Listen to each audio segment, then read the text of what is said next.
910 நாட்கள் மக்கள் போராடுறாங்களாம். 910வது நாள் இவர் போறாராம். பரந்தூருக்கு பறந்து போனாரா? நான் கேட்கிறேன், மறந்து போனாரா?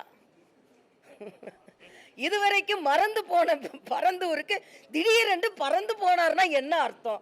சினிமாவில் நடிக்கும் போது பரந்தூர்லாம் நம்ம காதுலே விழாது, டேக் மட்டும்தான் போகும். இப்போ டேக் ஆஃப் ஆகணும். சினிமாவில் நடிக்கும்போது டேக் மட்டும்தான் கேட்கும். பரந்தூரில் மக்கள் ஓலம் போட்டுட்டு இருப்பாங்க, அப்போல்லாம் கேட்கவே கேட்காது. அங்கே முடிச்சுட்டு இங்கே டேக் ஆஃப் ஆகணுன்னோட நான் இங்கே ஒரு டேக் ஆஃபுக்காக அங்கே போயிட வேண்டியது. என்னப்பா இது? இது மாநில அரசு தேர்வு செய்து கொடுத்த இடம்.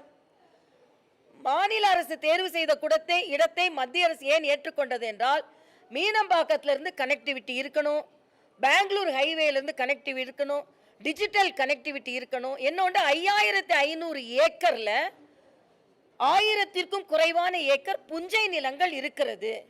நான் விவசாயிகளுக்காக உண்மையிலேயே நான் அவர்களை எதிர்த்தோ இல்லைனா நாங்கள் வளர்ச்சிக்கு ஆதரவானவன் அப்படின்னு சொல்கிற மாதிரியே நாங்களும் விவசாயிகளுக்கு ஆதரவானவர்கள் தான்.